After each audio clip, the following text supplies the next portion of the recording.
മദ്രസ ഗൈഡിൻ്റെ ചോദ്യപേപ്പർ പരിശോധന എപ്പിസോഡിലേക്ക് എല്ലാവർക്കും സ്വാഗതം. ഇന്ന് നമ്മൾ പരിശോധിക്കുന്നത് കഴിഞ്ഞ പാദവാർഷിക പരീക്ഷയിൽ 2ാം ക്ലാസ്സിലെ അഖ്ലാഖിൽ വന്ന ചോദ്യപേപ്പറാണ്.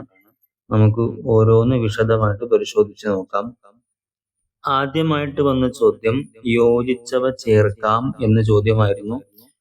അവിടെ ബ്രാക്കറ്റിൽ 2 കാര്യങ്ങൾ കൊടുത്തിട്ടുണ്ട്, ശേഷം 8 ചോദ്യങ്ങളും ഉണ്ട്.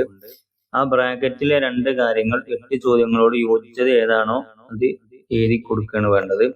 നമുക്ക് ഓരോ ചോദ്യങ്ങൾ വായിച്ചു നോക്കാം.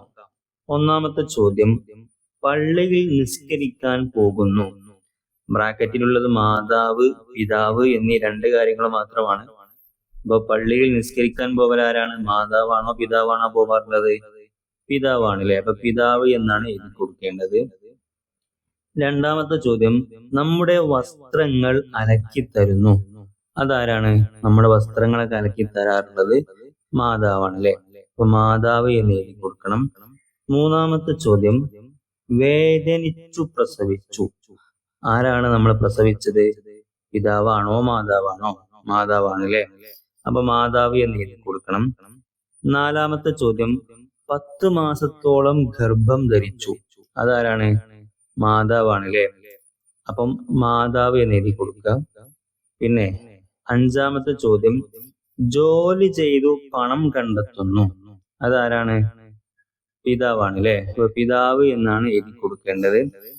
6ാമത്തെ ചോദ്യം, രോഗമായാൽ നമുക്ക് മരുന്ന് വാങ്ങി തരുന്നു. അതും ചെയ്യുന്നത് പിതാവാണ് അല്ലെ. അപ്പൊ അവിടെയും പിതാവ് എന്ന് എഴുതി കൊടുക്കണം. അടുത്ത ചോദ്യം, ഭക്ഷണം പാകം ചെയ്യുന്നു. അതാരാണ് ചെയ്യാറുള്ളത്? മാതാവാണ് ചെയ്യാറുള്ളത് അല്ലെ. അപ്പൊ അവിടെ മാതാവ് എന്ന് എഴുതി കൊടുക്കുക. അടുത്ത ചോദ്യം വരുന്നത്, പഠനോപകരണങ്ങൾ വാങ്ങിത്തരുന്നു. ഇതും പിതാവാണ് ചെയ്യാറുള്ളത്. അപ്പൊ പിതാവ് എന്ന് എഴുതി കൊടുക്കുക. ഇത് നമ്മുടെ 2ാമത്തെയും 4ാമത്തെയൊക്കെ പാഠഭാഗത്തു നിന്ന് ഉള്ള കാര്യങ്ങളാണ് അല്ലെ. മാതാവ്, പിതാവ് എന്നൊക്കെ നമുക്ക് എൻ്റെ ഉമ്മ, അതുപോലെ എൻ്റെ പിതാവ് എന്നിങ്ങനെ 2 പാഠങ്ങളുണ്ട് അല്ലെ. 2ാമത്തെ പാഠവും 4ാമത്തെ പാഠവും. ഈ 2 പാഠങ്ങളിൽ ഉള്ള കാര്യങ്ങളാണ് ഈ ഒരു ഭാഗത്തെ ചോദ്യങ്ങളായിട്ട് വന്നിട്ടുള്ളത് കേട്ടോ. അപ്പൊ നമ്മൾ വളരെ ശ്രദ്ധിച്ചുകൊണ്ട് പാഠങ്ങളൊക്കെ വായിച്ച് പഠിച്ചു വെച്ചിട്ടുണ്ടെങ്കിൽ നമുക്ക് ഈ കാര്യങ്ങളൊക്കെ വളരെ ഈസി ആയിട്ട് എഴുതാൻ പറ്റും. ഇനി 2ാമതായിട്ട് വന്ന ചോദ്യങ്ങള്, അദബുള്ള കുട്ടിക്ക് നേരെ ശരി അടയാളപ്പെടുത്തുക.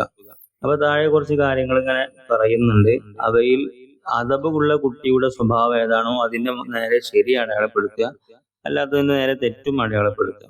നമ്മുടെ 1ാമത്തെ പാഠത്തിൽ നമ്മൾ ഒരുപാട് കാര്യങ്ങൾ പഠിച്ചിരുന്നില്ല. ആ കാര്യങ്ങളോട് യോജിച്ച് കുറച്ച് കാര്യങ്ങളാണ് ഇവിടെ വന്നിട്ടുള്ളത്. 1ാമത്തെ ചോദ്യം, റഷാദ് മോൻ രാവിലെ നേരത്തെ ഉണർന്നു. രാവിലെ നമ്മളൊക്കെ നേരത്തെ ഉണരണം അല്ലെ. അപ്പൊ അത് നല്ല സ്വഭാവമാണ്, നല്ല കുട്ടിയുടെ സ്വഭാവമാണ്. അപ്പൊ നമ്മളതിന് നേരെ ടിക്ക് മാർക്ക് അടയാളപ്പെടുത്തി കൊടുക്കട്ടോ. അതപ്പുള്ള കുട്ടിയുടെ സ്വഭാവമാണല്ലോ. 2ാമത്തെ ചോദ്യം, റഷീദ് മോൻ മദ്രസയിൽ നിന്ന് വൈകി എത്തുന്നു. നമ്മളൊക്കെ വീട്ടിക്ക് മദ്രസ കഴിഞ്ഞാൽ വേഗം വീട്ടിലെത്തണല്ലേ, നല്ല സ്വഭാവമുള്ള കുട്ടികളാണെങ്കിൽ. അപ്പം വൈകി എത്തുന്നത് മോശപ്പെട്ട സ്വഭാവമാണ്, അതപ്പുള്ള കുട്ടിയുടെ സ്വഭാവമല്ല. അതുകൊണ്ട് അതിന് തെറ്റ് അടയാളപ്പെടുത്തി കൊടുക്കട്ടോ. 3ാമത്തെ ചോദ്യം, റാഷിദ് മോൻ ചങ്ങാതിയോട് സലാം പറഞ്ഞു. മാഷാ അല്ലാഹ്, നല്ല സ്വഭാവമാണ് അല്ലെ. അപ്പൊ അതിന് നേരെ ടിക്ക് മാർക്ക് അടയാളപ്പെടുത്തി കൊടുക്കുക. പിന്നെ 4ാമത്തെ ചോദ്യം, അർഷദ് മോൻ ഉസ്താദിനെ കാണുമ്പോൾ എഴുന്നേറ്റ് നിൽക്കുന്നു. അതും നല്ല സ്വഭാവമാണ് അല്ലെ. അവിടെയും ടിക്ക് മാർക്ക് അടയാളപ്പെടുത്തി കൊടുക്കുക. 5ാമത്തെ ചോദ്യം, മുർഷിദ് മോൻ സലാം മടക്കിക്കൊണ്ട് വഅലൈക്കുമുസ്സലാം വറഹ്മത്തുള്ളാ എന്ന് പറഞ്ഞു. അതും നല്ല സ്വഭാവമാണ് അല്ലെ, അതവുള്ള കുട്ടികളുടെ സ്വഭാവമാണ്. അതിനും ടിക്ക് മാർക്ക് അടയാളപ്പെടുത്തി കൊടുക്കും. അപ്പൊ ഇതുപോലെ ചോദ്യങ്ങൾ വന്നാൽ നമ്മൾ ശരിക്കും ആ ഭാഗം വായിച്ചു നോക്കിയിട്ട് നമ്മൾ അത് അതവുള്ള കുട്ടിയുടെ സ്വഭാവമാണോ അല്ലയോ എന്ന് തിരിച്ചറിഞ്ഞതിന് ശേഷം ടിക്ക് മാർക്ക് അടയാളപ്പെടുത്തി കൊടുക്കുക കേട്ടോ. ഇനി അടുത്ത ചോദ്യങ്ങൾ വരുന്നത് അർത്ഥം എഴുതാം എന്നുള്ള രൂപത്തിൽ ചോദ്യമാണ്. അവിടെ കുറച്ച് കാര്യങ്ങൾ കൊടുത്തിട്ടുണ്ട്, അറബിയിലുള്ള ഭാഗങ്ങൾ കൊടുത്തിട്ടുണ്ട്. അതിന്റെ അർത്ഥം നമ്മൾ എഴുതി കൊടുക്കുകയാണ് വേണ്ടത്. 1ാമത്തെ ചോദ്യം, അൽ ജന്നത്തു തഹ്ത അഖ്ദാമിൽ ഉമ്മഹാത്ത് എന്ന ചോദ്യമാണ്. അത് നമ്മൾ 2ാമത്തെ പാഠത്തിൽ പറഞ്ഞൊരു കാര്യമാണ്. 2ാമത്തെ പാഠത്തിന്റെ അവസാന ഭാഗത്ത് തദ്രീബാത്തിന്റെ അവസാന ഭാഗത്ത് പറയുന്നുണ്ട്, അൽ ജന്നത്തു തഹ്ത അഖ്ദാമിൽ ഉമ്മഹാത്ത്, സ്വർഗം മാതാപിതാക്കളുടെ പാദങ്ങൾക്ക് കീഴിലാകുന്നു എന്നായിരുന്നു അതിന്റെ അർത്ഥം. അതായത് മാതാവിന്റെ കാൽ ചുവട്ടിലാണ് സ്വർഗം എന്നർത്ഥം. അപ്പൊ ആ കാര്യം നമ്മൾ പഠിച്ചു വെക്കണം. അറബി അൽ ജന്നത്തു തഹ്ത അഖ്ദാമിൽ ഉമ്മഹാത്ത് എന്നതും അതിന്റെ മലയാളവും നമ്മൾ പഠിച്ചു വെക്കണം. അപ്പൊ ഇതുപോലെ ഹദീസുകളോ ആപ്തവാക്യങ്ങളോ ഖുർആന്റെ ഭാഗങ്ങളൊക്കെ പാഠഭാഗത്ത് വന്നിട്ടുണ്ടെങ്കിൽ അതൊക്കെ നമ്മൾ കാണാതെ പഠിച്ചു വെക്കുകയും അതുപോലെ അതിന്റെ അർത്ഥം മനസ്സിലാക്കി വെക്കുകയും ചെയ്യണം കേട്ടോ. എന്നിട്ട് അത് എഴുതാനും കൂടി നമ്മൾ പഠിക്കണം. നമ്മൾ കാണാതെ പഠിക്കലും അത് അർത്ഥം മനസ്സിലാക്കി വെക്കലും മാത്രം പോരാ, അത് എഴുതാനും കൂടി പഠിച്ചാൽ മാത്രമാണ് നമുക്ക് പരീക്ഷയ്ക്ക് അത് നല്ല രൂപത്തിൽ എഴുതി വെക്കാൻ കഴിയുക. അപ്പൊ ആ രൂപത്തിൽ നമ്മൾ ആ ഭാഗങ്ങളൊക്കെ ശ്രദ്ധിക്കണം. ഇനി അടുത്ത ചോദ്യം, നാലാമത്തെ ചോദ്യം വരുന്നത് റബ്ബി റഹംഹുമാ കമാ റബ്ബയാനി സഗീറ എന്ന് അവിടെ ഉണ്ട്. അത് പകർത്തി എഴുതാനുള്ള ചോദ്യങ്ങളാണ്. അപ്പൊ അതുപോലെ നമ്മൾ അവിടെ പകർത്തി എഴുതി കൊടുത്താൽ മതി. റബ്ബി റഹംഹുമാ കമാ റബ്ബയാനി സഗീറ എന്നുള്ളത് അക്ഷരങ്ങളും പുള്ളികളും അതുപോലെ ഹർക്കത്തുകളൊക്കെ ശ്രദ്ധിച്ചുകൊണ്ട് നമ്മൾ അവിടെ പകർത്തി എഴുതി കൊടുക്കുക. അതിൽ തന്നെ അടുത്ത ചോദ്യം വരുന്നത് പഠനോപകരണങ്ങൾ എന്നുള്ളതാണ്. അതും നമ്മളത് പകർത്തി എഴുതി കൊടുക്കുക. അവിടെയും പ്രത്യേകം ശ്രദ്ധിക്കേണ്ടത് അറബി മലയാളം വാക്കാണെങ്കിൽ ചിലപ്പോൾ അതിന് അടിയിലും മുകളിലൊക്കെ പുള്ളി ഉണ്ടാവും. ആ പുള്ളികളൊക്കെ വളരെ കറക്റ്റ് ആയിട്ട് തന്നെ നമ്മൾ ശ്രദ്ധിക്കേണ്ടതുണ്ട്. അടുത്ത ചോദ്യം വരുന്നത് വളരെ അധികം സ്നേഹിക്കണം എന്നതാണ്. അത് നമ്മൾ അതുപോലെ പകർത്തി എഴുതി കൊടുക്കുക. ഇതൊക്കെ നാലാമത്തെ പാഠത്തിലുള്ളതാണ്. നമ്മൾ ശ്രദ്ധിക്കുക.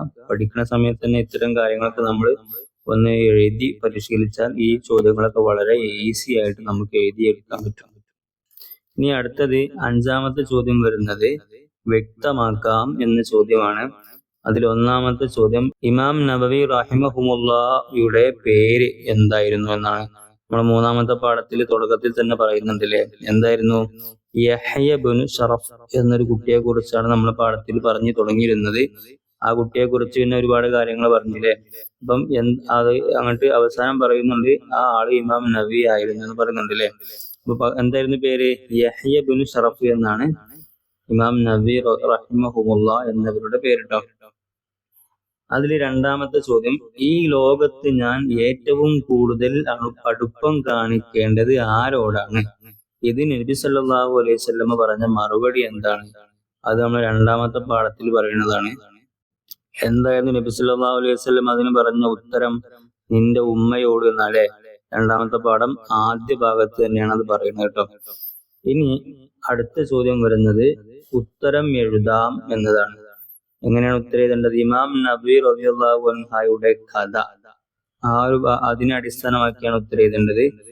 ചോദ്യം എന്താണ്? ഉമ്മയുടെ പ്രാർത്ഥന എന്തായിരുന്നു? അപ്പൊ ഇമാം നബി റളിയല്ലാഹു അൻഹുവിന്റെ ആ കഥയില് ഉമ്മയുടെ പ്രാർത്ഥന എന്തായിരുന്നു എന്നതാണ് ചോദ്യം. എന്തായിരുന്നു ഉമ്മയുടെ പ്രാർത്ഥന? അള്ളാഹുവെ എന്റെ ഈ ഓമന മകനെ നീ നന്നാക്കണമേ എന്നായിരുന്നു അല്ലെ. നമ്മൾ രണ്ടാമത്തെ പാഠം പഠിച്ചിട്ടുണ്ട്. അതിൽ ആ കുട്ടിയെ കുറിച്ച് പറഞ്ഞു കൊടുത്ത് ഉമ്മാക്ക് വേണ്ടി വെള്ളം കൊണ്ടുവന്ന് ഇങ്ങനെ നിൽക്കുകയാണ് അല്ലെ, എന്നിട്ട് ഉറങ്ങാതെ നിൽക്കുകയായിരുന്നു. രണ്ടാമത്തെ പാഠമല്ല, മൂന്നാമത്തെ പാഠം മാതൃകാ ബാലൻ എന്നുള്ള പാഠത്തിലാണ് പറഞ്ഞത് അല്ലെ.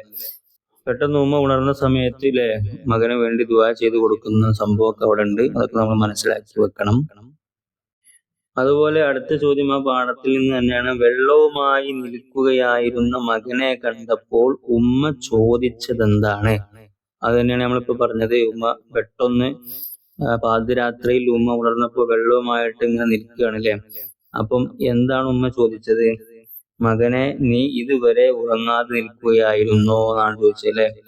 അപ്പൊ ആ ചോദ്യങ്ങളൊക്കെ നമ്മൾ മനസ്സിലാക്കി വെക്കണം കേട്ടോ. അടുത്ത ചോദ്യം വരുന്നത് ഉമ്മ ചോദിച്ചതിന് മകൻ പറഞ്ഞ മറുപടി എന്താണ് എന്നാണ്. എന്തായിരുന്നു അവിടെ മറുപടി പറഞ്ഞത്? അതേ ഉമ്മ, ഉണർന്ന ഉടനെ വെള്ളം തരാം എന്ന് കരുതി നിന്നതായിരുന്നു എന്നാ പറഞ്ഞതല്ലേ. അപ്പൊ ഉമ്മയും ആ കുട്ടിയും തമ്മിലുള്ള ആ ഒരു സംഭാഷണമൊക്കെ നമ്മൾ ശരിക്കും മനസ്സിലാക്കി വെക്കണം. അതുപോലെ ഓരോ പാഠങ്ങൾ വായിക്കുന്ന സമയത്തും എന്തൊക്കെയാണ് ചോദ്യം വരാൻ സാധ്യതയുള്ളത് എന്നുള്ളത് നമ്മൾ നേരത്തെ തന്നെ മനസ്സിലാക്കിയിട്ട് അതിന് ഉത്തരം പഠിക്കുന്ന രൂപത്തിൽ പഠിച്ചാൽ നമുക്ക് എന്ത് ചെയ്യാൻ പറ്റും?